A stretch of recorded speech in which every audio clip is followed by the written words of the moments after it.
Em fevereiro de 2026, durante um podcast muito assistido, fizeram uma pergunta direta ao ex-presidente dos Estados Unidos, Barack Obama. Os alienígenas são reais? E ele respondeu que sim. A frase deu a volta ao mundo em poucas horas. Are aliens real? They're real, but I haven't seen them, and they're not being kept in what is it? Area 51? Area 51. There's no underground facility, unless there's this enormous conspiracy, and they hid it from the President of the United States. No dia seguinte, o próprio Obama fez questão de esclarecer. Respondeu aquilo no clima de brincadeira da entrevista e, na prática, nunca viu nenhuma prova de contato com extraterrestres. Só que, de lá para cá, o assunto só esquentou. Poucos meses depois, ainda em 2026, o governo do presidente Trump promoveu a maior abertura de arquivos de OVNIs da história e a internet ferveu de novo. E é justamente nessa distância entre a manchete chocante e o que os documentos de fato mostram que mora o tema de hoje. Porque para quase 4% da população americana, esse contato não só já aconteceu, como governa o nosso planeta Terra. É a famosa teoria de que alienígenas reptilianos estariam usando disfarces humanos para controlar a política, a mídia e a economia global. Mas como essa ideia ganhou tanta força? E o que esses arquivos realmente dizem sobre a vida fora da Terra? Para entender isso, a gente precisa voltar quase um século no tempo. Vem comigo.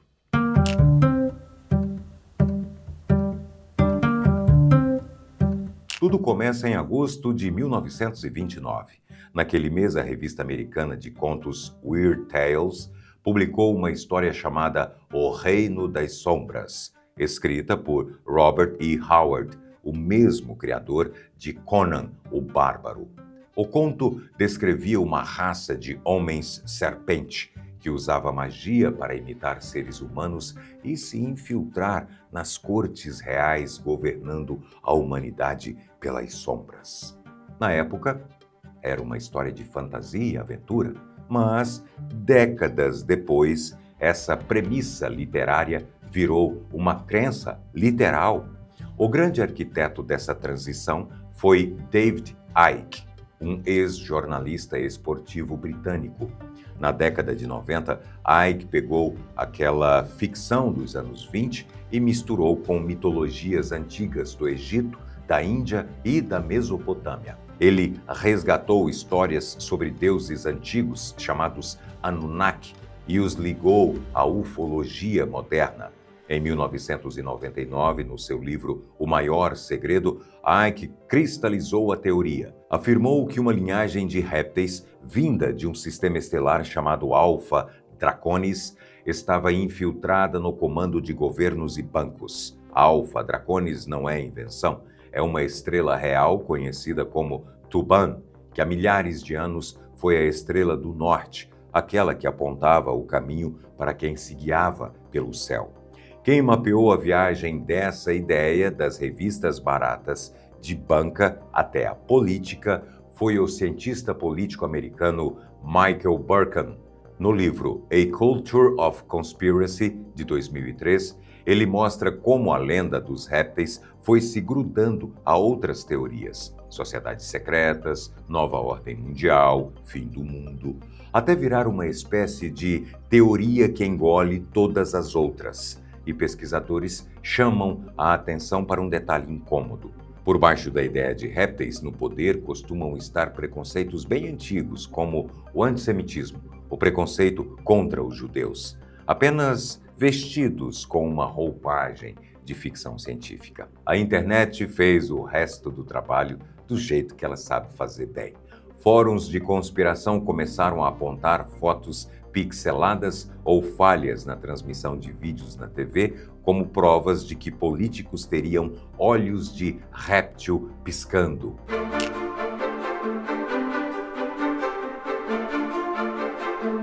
Mas por que milhões de pessoas acreditam nisso? E não é força de expressão. Uma pesquisa do Instituto Public Policy Polling de 2013 estimou que cerca de 4% dos americanos, algo como 12 milhões de pessoas, quase a população inteira da cidade de São Paulo, acreditam que líderes mundiais são, na verdade, répteis disfarçados. Em janeiro de 2026, a publicação científica Collabra Psychology lançou um estudo investigando se as pessoas realmente acreditam de forma sincera nessas teorias. Para testar isso, os pesquisadores fizeram algo engenhoso e inventaram uma conspiração propositalmente absurda, a de que existiria um exército secreto de guaxinins sendo treinado nos bastidores. Mesmo sem pé nem cabeça, 10% dos entrevistados disseram concordar com ela. E no fim, 13% admitiram que tinham respondido de forma insincera só para provocar. Os pesquisadores notaram então que muita gente diz acreditar nos homens lagarto em pesquisas apenas por provocação, para mostrar que não confia no sistema. Porém, existe uma parcela que acredita de verdade, e aí entra a psicologia.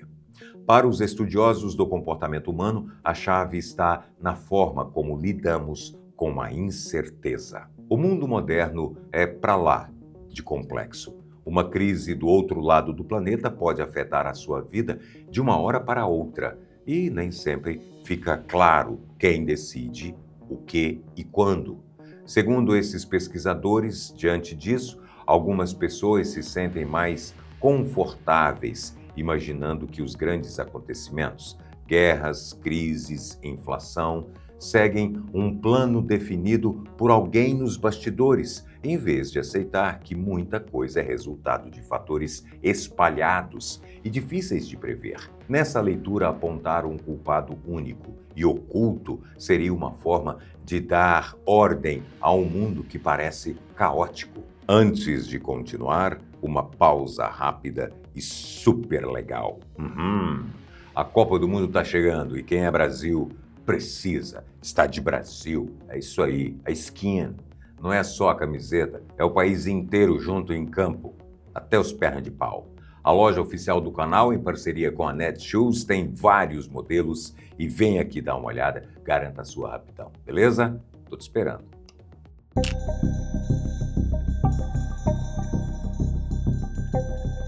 Enquanto parte da internet discute a teoria dos répteis disfarçados, existe também uma investigação séria sobre coisas estranhas acontecendo, e ela acontece nos radares militares. Em novembro de 2024, o Escritório de Anomalias do Pentágono entregou ao Congresso americano um relatório sobre 757 casos recentes de fenômenos anômalos não identificados, os antigos OVNIs.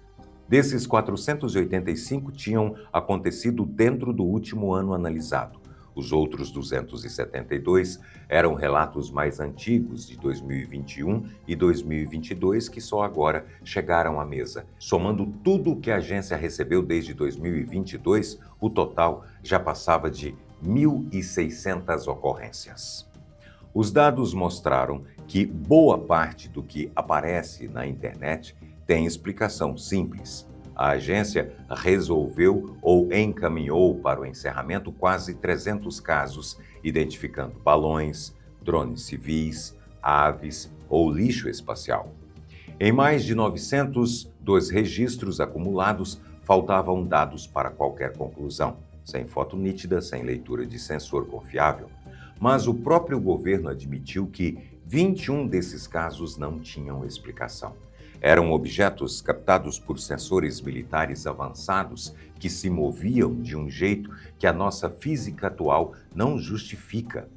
Para quem investiga o assunto a sério, é nessa fatia de casos sem resposta que mora o interesse. Luiz Elizondo, ex-diretor do Programa de Identificação de Ameaças do Pentágono, defende que esses registros são reais e merecem investigação séria, em vez de serem descartados de imediato.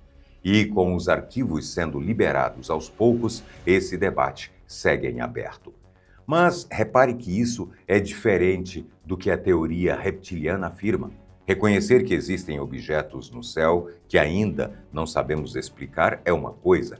A ideia de que répteis disfarçados de seres humanos estariam há séculos no comando de governos e bancos é outra bem diferente. Bem mais específica, com raízes naquela ficção de 1929 e nos livros dos anos 90. E é sobre essa afirmação que a nossa história gira. Olha, você já está na metade do vídeo, mergulhando no que os próprios arquivos do Pentágono mostram sobre essa história. Está curtindo? Manda o like, aquele likeão bom, pra cá e se inscreve no canal. Agora, bora para a parte da física.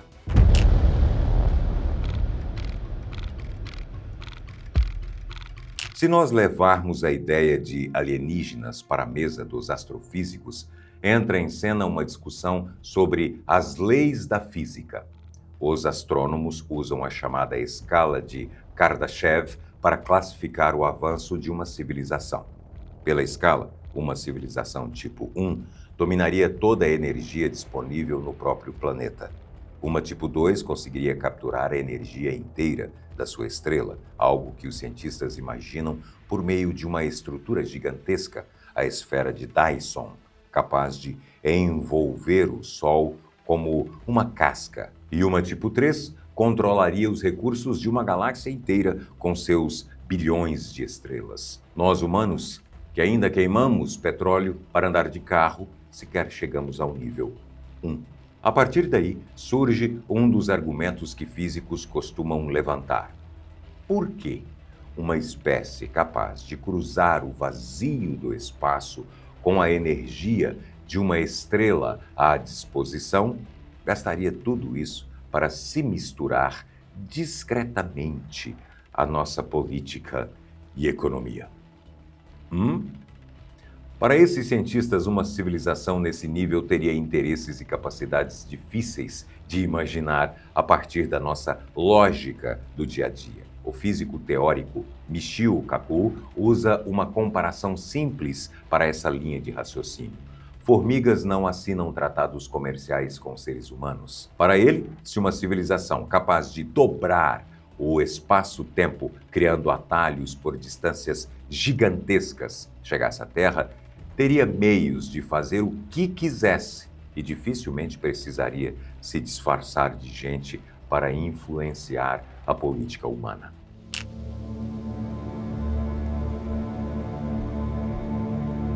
Isso nos traz ao nosso cenário atual. Em 8 de maio de 2026, por ordem da Casa Branca, o governo americano, agora sob o recém-renomeado Departamento de Guerra, promoveu a maior abertura de arquivos OVNIs da história, num programa batizado de Pursuit. De uma só vez, vieram a público 162 arquivos, entre eles 120 documentos, 28 vídeos e 14 imagens captadas por sensores militares. 2 semanas depois, em 22 de maio, saiu uma segunda leva, a internet quebrou. Foram mais de 1 bilhão de visualizações nas primeiras semanas. Para os teóricos da conspiração, era o momento da revelação. Entre os documentos e vídeos liberados de 1944 até 2026, boa parte do material são imagens granuladas de sensores militares, luzes, borrões e pontos que se movem rápido. O Escritório Oficial de Anomalias afirma que até agora não encontrou evidência verificável de biologia alienígena, nenhum corpo, nenhuma nave desmontada e, especificamente, nada que sustente a ideia de répteis no comando do mundo. O primeiro chefe desse escritório, o cientista Sean Kirkpatrick, é um dos mais críticos. Para ele, liberar arquivos sem contexto não esclarece nada e acaba alimentando especulação e teoria da conspiração, o que ele chamou de uma pseudociência de poltrona. Do outro lado, há quem defenda que a abertura é real e que a verdade vem vindo aos poucos até nós. No fim, o que os arquivos trouxeram até agora é uma mistura, muitos casos já explicados, outros ainda em aberto, e uma fila de documentos que continua a ser divulgada.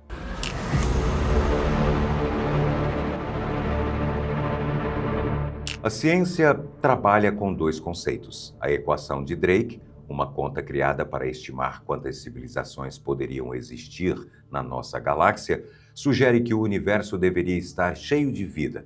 Mas o paradoxo de Fermi faz a pergunta incômoda: se estão por aí, onde eles estão? Depois de décadas varrendo o espaço com antenas bilionárias e robôs em Marte, o que se encontrou até agora foi o que os cientistas chamam de grande silêncio. Para alguns, esse silêncio sugere que talvez estejamos sozinhos. Para outros, significa apenas que ainda não procuramos no lugar correto, ou que a resposta está chegando agora, junto com os arquivos. Por enquanto, o que dá para dizer é que a ideia de répteis no comando do mundo ganhou forma a partir de uma história de 1929 e foi crescendo junto com mitologias antigas e a desconfiança das instituições. A pergunta maior, se estamos mesmo sozinhos no universo, continua sem resposta. E, com os arquivos saindo aos poucos, essa é uma história que ainda está sendo escrita diante dos nossos olhos. E é isso. Chegamos ao fim. O que você achou? Curtiu? De verdade? Deixa o like, se inscreve no canal e me conta nos comentários o que você acredita que esses arquivos ainda vão revelar. Vira membro do canal mais curioso do Brasil. O link está aqui na descrição. Você é pra lá de bem-vindo porque dá aquela força pra gente, viu? Vamos chegar junto aos 10 milhões, beleza? Até o próximo vídeo.